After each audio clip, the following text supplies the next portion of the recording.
Hallelujah, सब कुछ जय मसीह की। Praise the Lord. मेरा नाम पॉल तारिक खान है और फिर एक नई वीडियो में मैं आपके सामने आया हूं। और हमेशा की तरह वीडियो में वचन में जाने से पहले मैं कुछ बातों को शेयर करना चाहूंगा।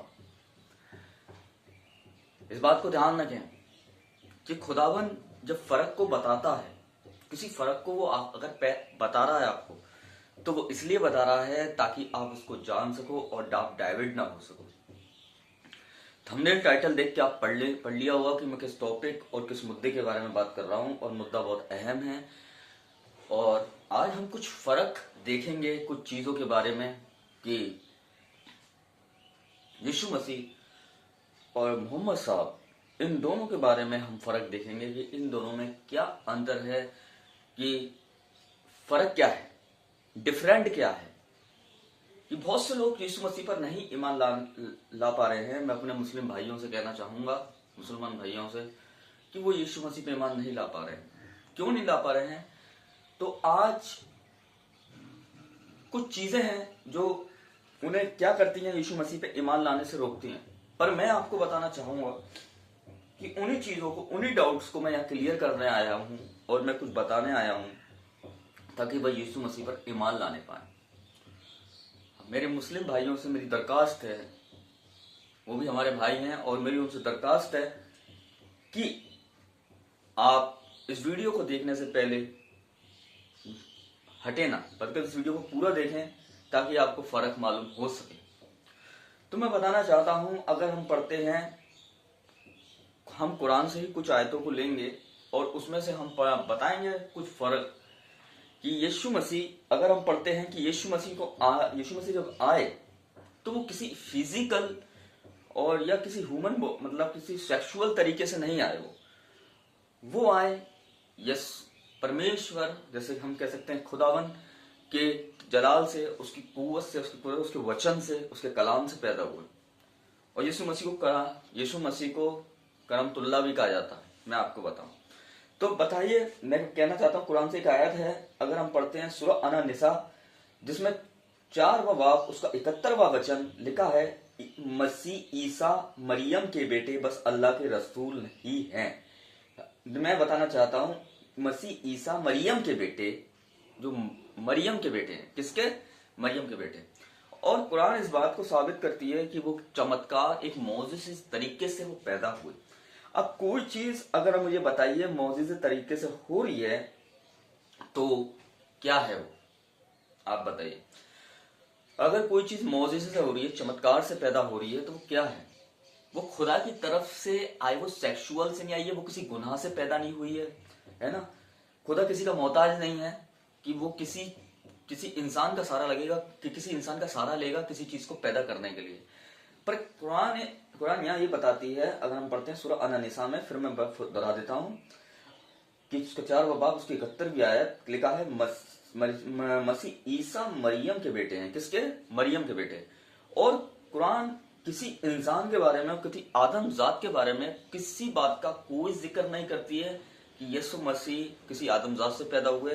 वो सीधा जिक्र करती है कि वो एक कुंवारी से कुरान खुद इस बात का एक सबूत देती है, प्रूफ देती है कि वो एक कुंवारी से पैदा हुए। समझ रहे हैं? ये आयत हमें देखने को मिली। दूसरा लिखा हुआ है कि एक रसूल भी, यीशु मसीह ने अपने को रसूल भी कहा और बोला कि ईसा ने कहा, निश्चय ही मैं अल्लाह का बंदा हूं। सूरह मरियम उसका 19वां बाब उसका 31वीं आयत ये कहती है कि वो क्या है, कि वो, उनमें एक क्वालिटी और भी थी कि वो क्या थे? अल्लाह के कहने का मतलब कुरान अल्लाह कहती है और बाइबल खुदा, है ना। तो हम देखते हैं कि वो खुदावन के क्या थे? रसूल भी थे। तो यीशु मसीह में कई क्वालिटियां पाई जाती हैं। एक बेटे वाली क्वालिटी भी पाई जाती है, एक नबी वाली क्वालिटी भी पाई जाती है ना। एक याजक वाली क्वालिटी भी पाई जाती है ना। एक खादिम वाली क्वालिटी भी पाई जाती है। यीशु मसीह में कई क्वालिटी पाई जाती हैं और कुरान इस बात को कहती है कि वो एक रसूल भी क्या है। पर मैं बताना चाहता हूं, अब मैं मुख्य कुछ फर्क बताऊंगा। और बाइबल में अगर हम जाके देखें, लिखा हुआ है कि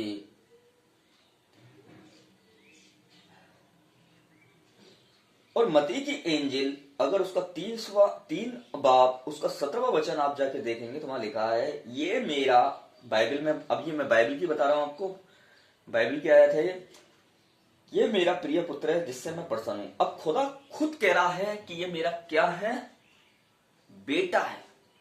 खुदा क्या कह रहा है ये बाइबल इस बात को खुद प्रूफ करती है कि खुदा खुद प्रूफ कर रहा है बाइबल के अंदर कि ये मेरा बेटा है। और जब खुदा ने किसी चीज को प्रूफ कर दिया तो इस बात को ध्यान रखना, फिर इंसान की कोई हैसियत नहीं कि वो उसको खारिज कर सके। समझ रहे हैं मेरी बात को? ये है। दूसरी आयत में पढ़ाना चाहूंगा कि वह यहां नहीं है, वह जी उठा है। मत्ती 28:6 में भी लिखा हुआ है कि वो यहां नहीं है, वो जी उठा है। किसमें से? मुर्दों में से जी उठा। आज तक कोई इंसान नहीं जी उठा।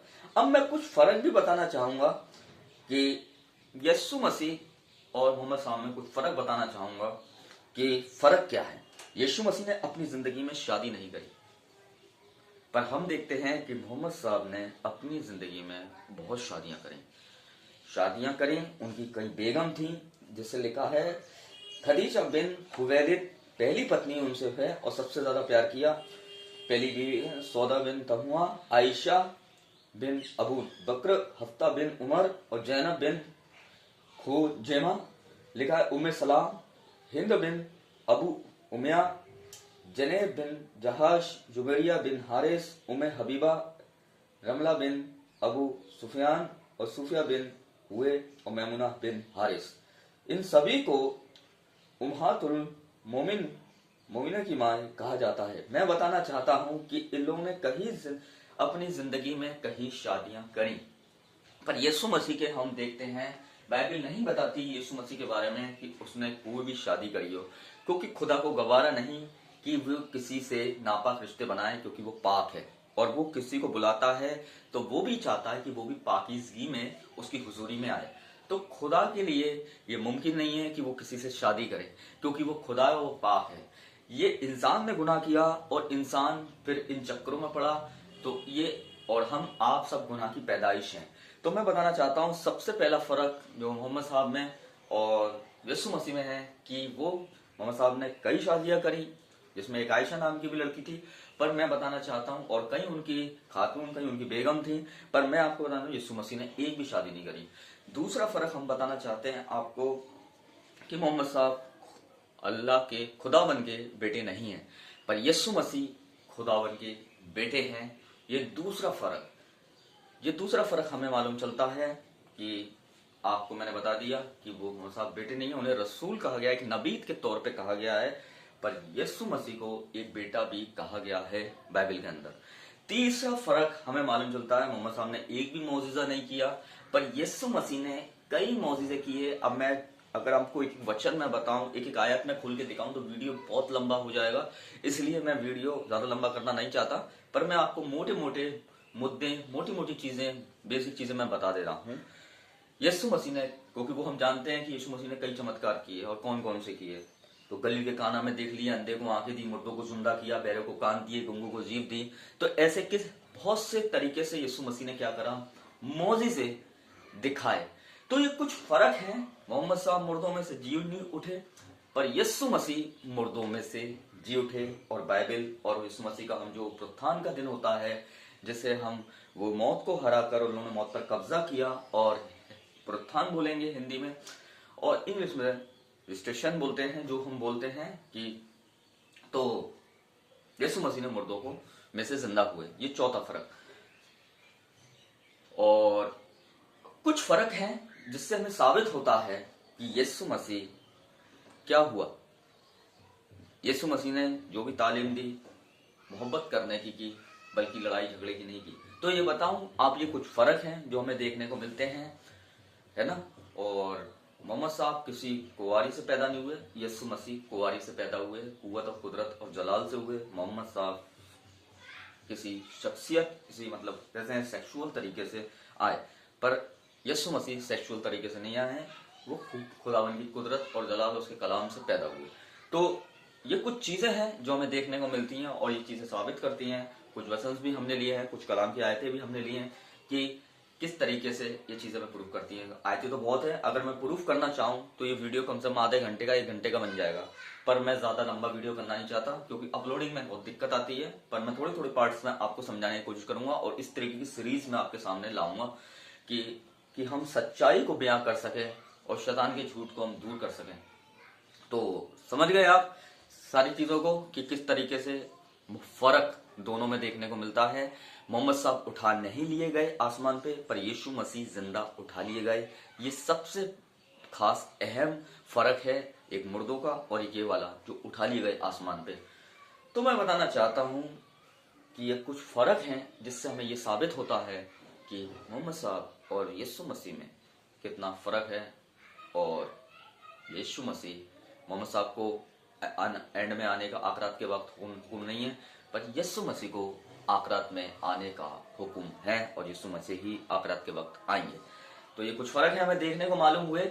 और इस तरीके की वीडियो देखने के लिए आप मेरे चैनल को सब्सक्राइब कर सकते हैं, जिससे और मैं इस तरीके की सीरीज ला सकूं और कुछ अहम मुद्दों का खुलासा कर सकूं। तो सबको जय मसीह की, खुदावन आपको बरकत दे। यीशु मसीह में मेरा प्यार भरा आदाब, खुदावन आपको बहुत बरकत दे। जय मसीह की।